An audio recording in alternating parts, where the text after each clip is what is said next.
¿Cómo están, chicos? Espero todos tengan un muy buen día. El día de hoy vamos a empezar con lo que sería la parte de frío, que corresponde a los temas de compresores múltiples, evaporadores múltiples y más que todo a lo que se va, ¿no? La materia que serían los ciclos de refrigeración. Para empezar este tema, primero lo que vamos a ver son los dispositivos que vamos a poder llegar a ver en estos ciclos. El primer dispositivo es uno que ya conocemos, es el evaporador, que tiene como principal objetivo, bueno, el punto uno sería la entrada, el punto 2 sería la mezcla, el punto 2 la salida, y el punto uno siempre de un evaporador puede ser o mezcla o líquido saturado. Y antes de esta mezcla tendría que haber una válvula de expansión y antes de este líquido saturado tendría que haber un tanque separador. Y para la salida o el punto 2 podemos obtener vapor saturado en el caso ideal o podemos obtener vapor recalentado con un recalentamiento útil en el caso real. Dentro de lo que podemos verlo dibujado, ¿no? Este sería el punto 1 y este sería el punto 2. Estamos hablando del evaporador en un diagrama presión-entalpía. El caso ideal sería que llegue hasta acá, hasta la línea de vapor saturado, y el caso, bueno, real es con el recalentamiento útil, terminamos en la parte de vapor recalentado. Luego tenemos lo que sería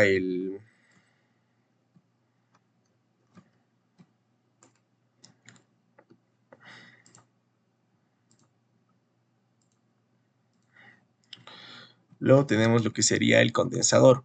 El condensador es, bueno, es el único dispositivo acá, lo remarqué, que sufre un superenfriamiento. A la entrada del condensador puede ser vapor recalentado y antes de eso tiene que haber un compresor. Y a la entrada también puede ser vapor saturado, pero tiene que haber un proceso extra. Eso lo vamos a ver más a detalle más adelante. A la salida tiene que ser líquido saturado en un caso ideal o líquido comprimido que sufrió un superenfriamiento. Y este es del sistema. Normalmente este superenfriamiento nos llegan a avisar que existe, ¿no? Dentro de el diagrama, este podría ser el punto 2 del vapor recalentado, y aquí tendríamos el punto ahí está el punto 3, tendríamos lo que sería la salida en la línea de vapor saturado, pero como normalmente salimos en la parte de acá, en el punto 5, que sería el vapor recalentado. Como podemos ver, este proceso 4 sería el proceso extra que se menciona. Luego también tenemos lo que sería un compresor. El compresor tiene un poco más de especificaciones, ¿no? Lo que normalmente pasa en un compresor es que tiene un intercambio, ¿no? También se le podría hacer una variación de lo que sería una presión de succión y un intercambio de la presión de impulsión. ¿Qué es lo que sucede? Siempre atrás de un compresor va a haber un evaporador. El evaporador va a pasar por un proceso donde al succionar el vapor va a tener una pequeña diferencia, ¿no? de presión. Luego va a entrar lo que es el compresor y a la salida, por impulsión, va a tener otra pequeña diferencia. La entrada puede ser vapor saturado en el caso ideal con un evaporador ideal, o puede ser vapor recalentado debido a un evaporador con un sobrecalentamiento útil. Eso sería para el caso de la succión, ¿no? Y aquí lo podemos ver mejor ejemplificado. En este caso, lo vamos a poner de negro, no muy grande, lo vamos a reducir un poco. ¿Ya? Lo que pasa acá, como podemos ver, esto es ya en el compresor.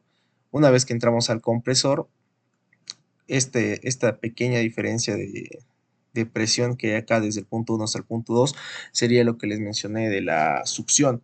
Y una vez que ya está dentro del compresor, aumenta toda su presión y existe otra pequeña diferencia de presión, lo que vendría a ser por la impulsión. Tanto esta parte de acá como esta parte de acá vendrían a ser esta de acá la succión y esta de acá la impulsión. Normalmente esto se lo ve en los casos reales. Y si estuviéramos hablando de un caso ideal, simplemente este del punto uno iría al punto 4.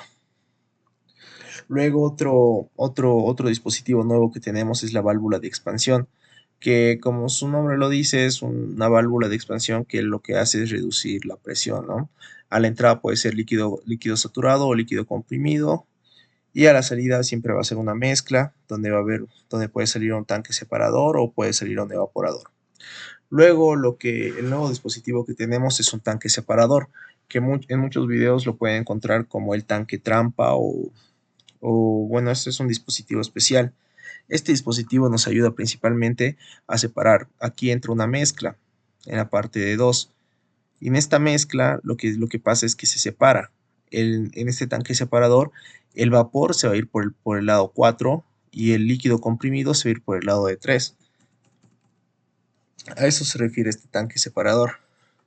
Este tanque separador a lo que nos ayuda es a tener una mayor carga de refrigeración. Aquí lo podemos ver en este pequeño ejemplo. Esta parte de acá, este dibujo, es solo usando una válvula. Aquí hemos usado una válvula. De 2 a 3 hemos usado una válvula. Y al usar esta válvula tenemos esta carga de refrigeración que es muy pequeña. Pero en cambio, si llegamos a usar un tanque separador, tenemos esta pequeña diferencia. Y agregamos toda esta zona acá a la carga de refrigeración.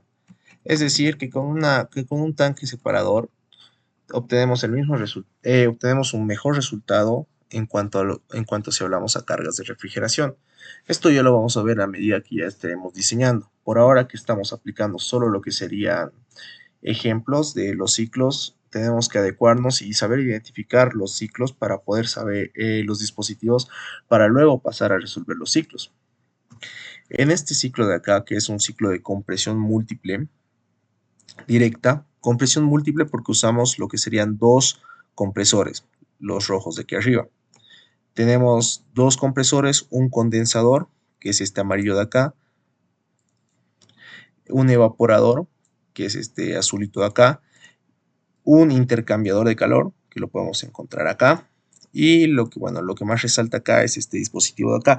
Este no es ningún dispositivo, por si acaso, no se van a estar confundiendo. Este simplemente vendría a ser como un tanque del refrigerante. En este caso puede ser el refrigerante 717, el R134A o distintos refrigerantes que vamos a ir viendo.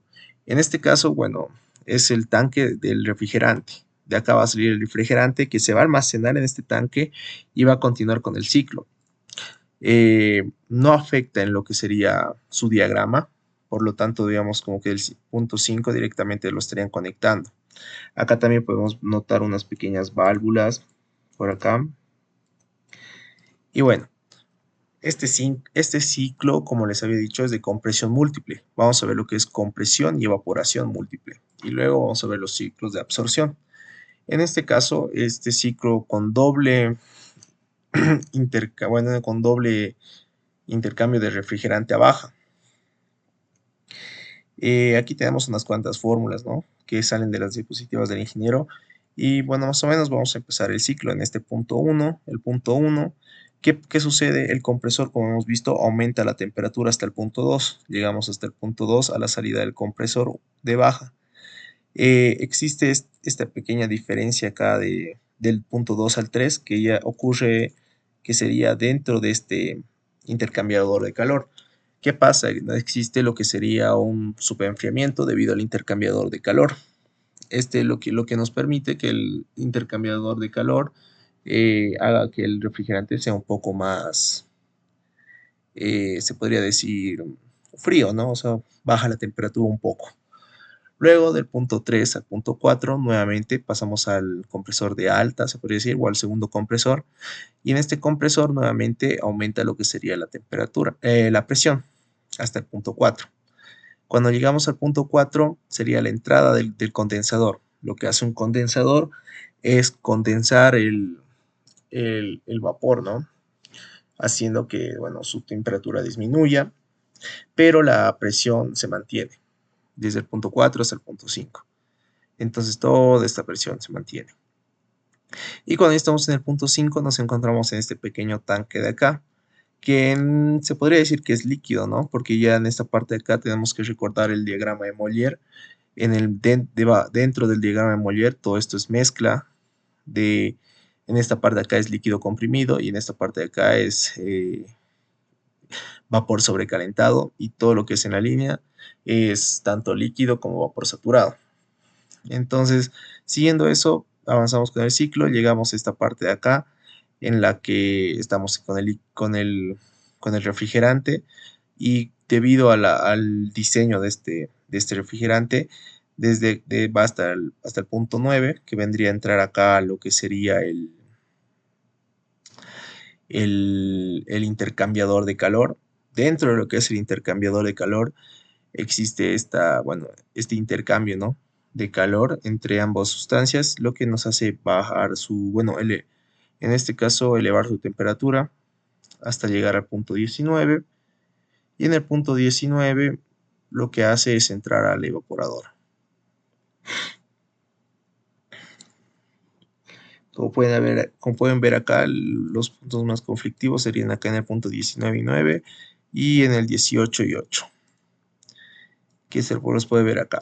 Una vez que llegamos acá al punto 19, estamos teniendo lo que sería el vapor saturado, que luego, bueno, pasa a la parte de vapor sobrecalentado debido al evaporador, ya que el evaporador lo que hace es aumentar el nivel de vapor, ¿no? Y el condensador hace completamente lo opuesto, ya no lo transforma en vapor, sino lo transforma en líquido. Muy bien, pasando con la resolución de este ejercicio, entramos a lo que, bueno, serían los datos que me pasaron algunos. Bueno, estos son datos que me pasaron algunos compañeros. Y no sé si haya copiado bien o no, pero pasamos con la resolución. Yo primero he empezado por el punto 1. Como podemos ver en el punto 1, nos encontramos en la zona que sería de vapor sobrecalentado. Y bueno, tomando como referencia que a la salida del evaporador tendríamos una temperatura de menos 18 grados centígrados y existiendo una diferencia de temperaturas de 2 grados centígrados, es que obtendríamos en primer lugar que, bueno, primero, la temperatura de 18 grados centígrados que está acá, esta de acá, ya la tenemos. La temperatura 18 es igual a la temperatura 19 y la temperatura 19 es la temperatura a la salida del evaporador. En este caso, menos 18 grados centígrados. Existe lo que es un recalentamiento útil, por lo tanto, ese 18 más 1 grado nos da 17. Luego, la temperatura 1 va a ser igual a la temperatura 18 más el recalentamiento más la diferencia de temperatura que va a haber en ese punto. En este caso, vendría a ser el punto de acá, entre estos dos. Por lo tanto, nuestra nueva temperatura 1 sería la temperatura de 15 grados centígrados. Como no se especifica como dato la presión de baja, nosotros vamos a asumir por disposición del diagrama de Mollier que el punto 1 se encuentra en vapor recalentado. Como ya les había especificado, el punto 1 ya se encuentra en vapor recalentado por estar en esta zona de acá. Si estuviera en el punto 19 sería vapor saturado, pero al estar en este lado del diagrama de Mollier es vapor sobrecalentado. Entonces directamente trabajamos con las tablas de vapor recalentado y nos asumimos una presión de 1.3 bar. Ustedes pueden asumirse la presión que quieran, yo simplemente estoy asumiendo esta en relación a que en las tablas de vapor recalentado podemos empezar a tomar en cuenta que la temperatura que está entrando es de menos 15 grados. Entonces, más o menos con criterios relaciono que menos 15 grados puede estar acá, en menos 20 a menos 7, y menos 20 a menos 7, pero acá ya empieza desde menos 10. Por lo tanto, podría estar acá nuestra temperatura o entre 1 y 1.4 bar. No se pueden asumir el dato sin tomar en cuenta que no existen nuestras tablas. El resultado nos puede salir irreal. Por lo tanto, con estos dos datos ya podemos entrar a lo que serían las tablas del vapor recalentado y sacar una interpolación doble entre 1 y 1.4 bar. Este es el único ejemplo que lo voy a hacer así con la interpolación doble, porque eso es algo que, bueno, ya hemos aprendido hace mucho tiempo, entonces lo estoy tomando como que ya sabemos hacerlo, la interpolación doble. Una vez que ya hemos terminado con esta interpolación doble, encontramos lo que nos interesa, que sería la entalpía, que es de 242.6 kilojoules sobre kilogramo. De la misma manera vamos a encontrar lo que sería la entropía en 1. Pasando con el punto 2, como nos muestra el gráfico, y también con las fórmulas mismas en este sentido, la presión 4 nosotros la vamos a asumir como 1605 kilopascales, o en este caso 16 bar. Una vez que lo hayamos asumido así, tenemos esta fórmula en la cual la presión 2 es igual a la raíz de la presión 1 por la presión 4. O sea, es decir, presión 1 es la presión mínima, presión 4 es la presión máxima. En base a estas dos presiones es que podemos encontrar la presión 2. Encontramos que nuestra presión es de 4.56 bar. Una vez que la encontramos, vamos a tablas de vapor recalentado y con la entropía, que es igual a la del punto 1, podemos encontrar el valor de la entalpía de la temperatura 2. En el punto 3 entramos a lo que sería, la fórmula sería la temperatura 3 sería igual a la temperatura de 2 menos ese recalentamiento, ese superenfriamiento que hemos tenido, que en la parte de atrás nos ha servido para encontrar lo que sería la temperatura 18. Pero en este caso, al pasar por el mismo intercambiador de calor, si es que ha agregado un grado centígrado a un lado, al otro lado lo va a quitar. Y en este caso les podría dar un pequeño guacho para poder saber cuándo las propiedades son iguales. Vamos a tener entropías iguales cuando nuestras líneas sean así, como del punto 1 al punto 2 y del punto 3 al punto 4, nuestras entropías son iguales dado a que tienen esta formita. Eso significa que la entropía es igual. Cuando tengamos una línea recta, como en el punto 2 al punto 3, lo que significa es que nuestra presión es la misma, como en este caso el punto 18 y el punto 1. La presión es la misma. Y en este caso, del punto 4 al punto 5, la presión sigue siendo la misma. Ahora, para que nuestra entalpía sea la misma, tiene que ser una línea recta, como es el caso del punto 5 y del punto 9. Ahí la entalpía va a ser la misma. Entonces, usando estas pequeñas relaciones es que nosotros vamos a poder encontrar más rápido las propiedades.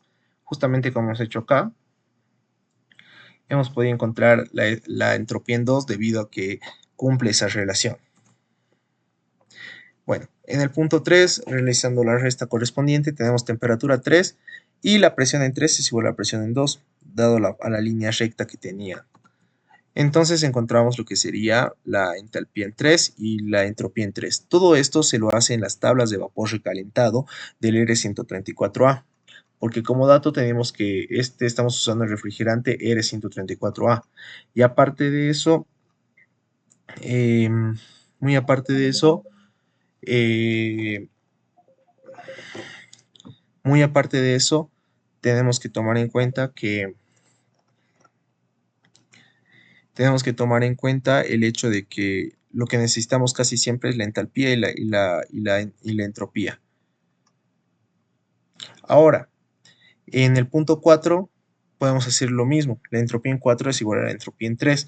Y como ya tenemos la presión en 4, ya directamente encontramos las propiedades de temperatura, entalpía y bueno, todas las tablas de vapor recalentado. Cumple la relación de la temperatura crítica. Eso lo podemos ver más a detalle acá en las tablas. Tienen que usar estas tablas, bueno, que son estandarizadas. Si tienen otras tablas que con el respaldo de otras universidades, no hay ningún problema, pueden usarlo también. Bueno, lo que nos interesa en estos puntos es ir encontrando las entalpías, que ya las estamos encontrando. Una vez que llegamos al punto 5, pasa lo que llegamos a la zona de líquido comprimido. Tenemos lo que sería la presión porque se encuentra a la misma distancia. Pero no existe tablas de líquido comprimido para el R134, por lo tanto seguimos usando las tablas de las tablas saturadas, las tablas del R134, pero saturado.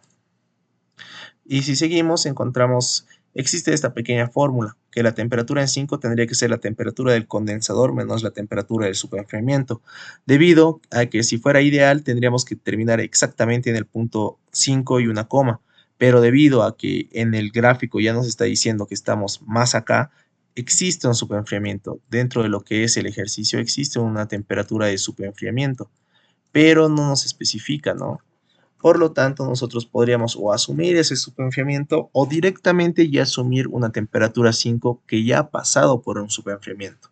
En este caso, para no asumir de tanta manera, directamente voy a lo que serían las tablas del R134 y busco lo que sería estos 16 bar, que en este caso estos ya están en pascales, pero 16 bar sería algo de 1600, que estaría por acá. Por lo tanto, es que podemos asumir esta temperatura y asumir estas propiedades. En este caso, asumimos estas propiedades acá, el 137.7. Asumimos esa entalpía y esa entropía. ¿Qué pasa? Que la entalpía en 7 va a ser igual a la entalpía en 5. Ya la acabamos de encontrar. Ahora, para la temperatura 19, ya sabemos que es de 18 grados centígrados y también sabemos que se encuentra en la parte de vapor saturado. Por lo tanto, podemos encontrar lo que sería la entalpía en 19. Haciendo una pequeña interpolación en la parte de acá, menos 18 y menos 17. Vamos por un pequeño momento a lo que sería el punto 8, que ya sabemos que el punto 8 se encuentra a la misma presión que nos hemos asumido a la entrada. Y en el punto 8 también tenemos la temperatura. Tenemos temperatura de 8 y tenemos lo que sería la entalpía en 8. Y tenemos lo que sería la presión en 8. Tenemos presión y también tenemos presión y temperatura, ambos en el punto 8. Podemos entrar a tablas nuevamente con estos dos datos y encontrar nuestra entalpía en 8. Este procedimiento de acá está mal. Bueno, no está mal, es un procedimiento, se podría decir, empírico, que se usa cuando tenemos dos datos. Cuando tenemos dos datos dispuestos de esta manera, es decir, entre el punto 19 y el punto 1, tenemos este punto 8, que se podría decir que se encuentra al medio. Esta forma empírica de tratar de resolverlo sería haciendo una relación lineal y tratarlo a la mitad.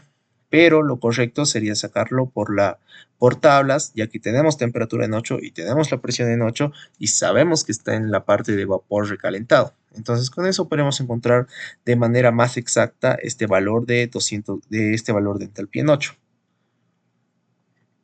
Luego, como ya nos presentaba en la misma guía, ¿no? En la misma imagen, hacemos para encontrar el flujo másico del evaporador y para encontrar el flujo másico del compresor. Al encontrar estos dos flujos másicos, lo que los pasamos es a la fórmula de la COP y ya simplemente es reemplazar fórmulas. Nuestra COP tiene que salir siempre mayor a 1, porque este es el rendimiento, bueno, no el rendimiento, ¿no? Pero es la afluencia que tenemos que tener para que saber que estamos haciendo estamos resolviendo de manera correcta. Y en este caso, al ser mayor que 1, podemos comprobar que hemos resuelto el ciclo de manera correcta. Este ciclo es funcional y es, ¿cómo se podría decir? Y es o sea, está surtiendo efecto. Su rendimiento está haciendo, o sea, está haciendo una buena refrigeración, se podría decir. Por lo tanto, no me olvido decir, estos rendimientos de acá ya los mencioné al principio, y eso sería lo más importante en este ciclo. Bueno, de esta manera ya habríamos resuelto lo que sería todos sus puntos y ya habíamos encontrado el COP, que es lo más importante.